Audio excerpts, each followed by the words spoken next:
Penyakit rheumatoid arthritis adalah salah satu dari penyakit rematik yang disebabkan oleh suatu proses autoimunitas dalam tubuh kita, atau kita kenal dengan istilah penyakit rematik autoimun, yang gejala utamanya adalah berupa peradangan pada persendian. Gejala yang paling utama adalah peradangan pada persendian-persendian kecil seperti buku-buku jari tangan, pergelangan tangan, dan jika sudah pada proses yang lebih lanjut, penyakit rheumatoid arthritis bisa menyerang pada sendi-sendi yang lebih besar. Misalnya lebih sendi bahu, kemudian sendi lutut, dan sendi-sendi lain dalam tubuh kita. Penyebab rheumatoid arthritis ini sifatnya multifaktorial, artinya ada beberapa faktor penyebabnya. Yang pertama adalah adanya faktor genetik atau faktor keturunan yang berperan walaupun tidak terlalu besar, dan faktor lingkungan atau faktor dari luar tubuh si penderita tersebut yang bisa memicu terjadinya proses autoimun. Faktor lingkungan ini bisa banyak. Ada beberapa penelitian yang menunjukkan bahwa pengaruh asap rokok, kekurangan vitamin D, kemudian stres, baik itu stres emosi maupun stres fisik, dan juga adanya infeksi berulang dari bakteri atau virus tertentu bisa memicu seorang yang memiliki kerentanan genetik untuk kemudian terjadi penyakit autoimun jenis rematik ini, yaitu penyakit rheumatoid arthritis.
Berdasarkan arahan Presiden Republik Indonesia, literasi digital berfungsi untuk meningkatkan kemampuan kognitif SDM di Indonesia agar keterampilannya tidak sebatas mengoperasikan gawai.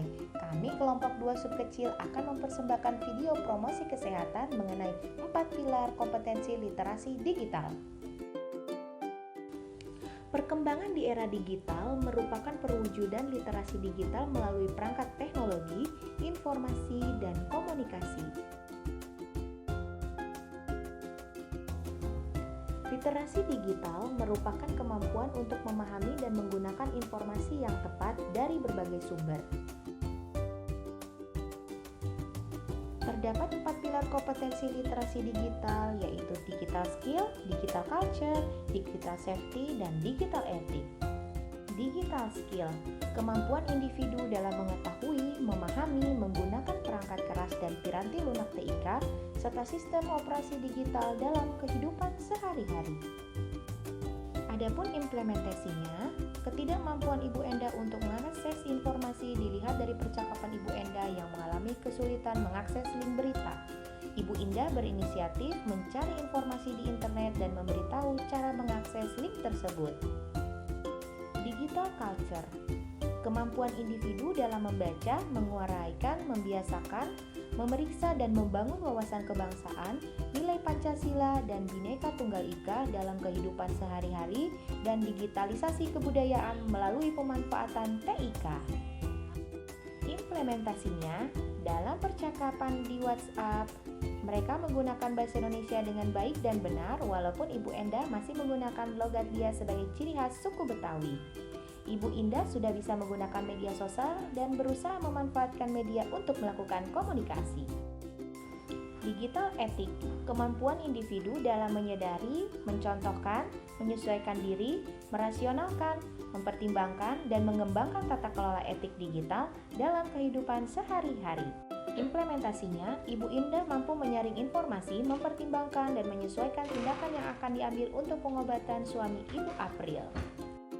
Digital safety, kemampuan user dalam mengenali, mempolakan, menerapkan, menganalisis, menimbang, dan meningkatkan kesadaran perlindungan data pribadi dan keamanan digital dalam kehidupan sehari-hari. Implementasinya, Ibu April, Ibu Desti, dan Ibu Endah kurang pengetahuan mengenai informasi penyakit rematik, dan Ibu Endah menyebarkan informasi yang dia dengar dari orang lain tanpa mengetahui sumber informasinya. Ibu Indah memberikan informasi yang benar dan mengingatkan untuk tidak menyebarkan berita sebelum diketahui informasi pastinya.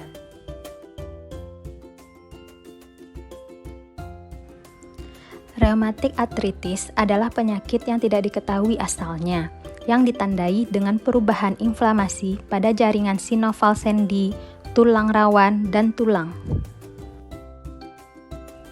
Data Riset Kesehatan Dasar tahun 2018 menunjukkan bahwa jumlah penduduk Indonesia yang mengalami nyeri sendi termasuk rheumatoid arthritis, osteoartritis, dan gout arthritis sebesar 7,3% dari total penduduk. Sementara data spesifik angka kejadian rematik belum diketahui. Rematik masih belum diketahui asalnya, yang ditandai dengan perubahan inflamasi pada jaringan sinoval sendi, tulang rawan, dan tulang. Penyakit ini merupakan salah satu penyakit imun yang paling sering terjadi pada sendi. Faktor risiko rematik yang pertama internal. Usia. Semakin bertambahnya usia, semakin tinggi risiko untuk terkena rematik. Yang kedua, jenis kelamin. Wanita lebih rentan terkena rematik dibandingkan pria, dengan faktor risiko sebesar 60%. Peran hormonal juga mempengaruhi terjadinya osteoartritis lutut, karena pada masa mengalami menstruasi, kadar estrogen dalam tubuh meningkat, sehingga perempuan amat rentan terkena cedera lutut. Genetik. Orang yang lahir dengan gen tertentu lebih mungkin mengembangkan rematik. Resiko rematik mungkin paling tinggi ketika orang dengan gen ini terpapar faktor lingkungan seperti merokok atau ketika seseorang mengalami obesitas. Faktor eksternal, yang pertama pola makan. Berdasarkan hasil penelitian, adanya hubungan kekambuhan rematik dengan pola makan, makanan yang tinggi susu, dan produk jeroan. Aktivitas. Aktivitas dengan beban kerja dan daya tekanan yang dapat memperberat sendi dan pekerjaan yang banyak menggunakan tangan dalam jangka waktu yang lama, sering menjadi keluhan yang dapat dirasakan pada setiap penderita penyakit rematik. Tingkat pengetahuan. Tingkat pengetahuan penyakit rematik sendiri memang masih sangat kurang, sehingga masyarakat masih mengonsumsi makanan kurang sehat dan pola hidup tidak sehat. Paparan di kehidupan awal. Misalnya, anak-anak yang ibunya merokok memiliki risiko 2 kali lipat terkena rematik saat remaja. Tanda dan gejala. Tandanya, biasanya pengidap rheumatoid arthritis juga memiliki kondisi tubuh yang tidak prima, sering kelelahan, lesu, dan lemas, sering mengalami demam yang tidak dapat dijelaskan penyebabnya, dan mengalami penurunan berat badan. Sedangkan kalau gejalanya berupa bengkak dan radang pada sendi, serta terdapat kekakuan pada sendi yang memburuk pada pagi hari dan setelah lama diistirahatkan. Pengobatan. Pertama, dengan pelaksanaan medis. Bisa diberikan obat anti radang golongan non-steroid, obat anti radang golongan steroid, vitamin dan suplemen lainnya. Fisioterapi digunakan untuk membantu mengembalikan kelenturan dari sendi-sendi yang sakit. Mengajarkan terapi senam rematik. Penelitian menunjukkan adanya pengaruh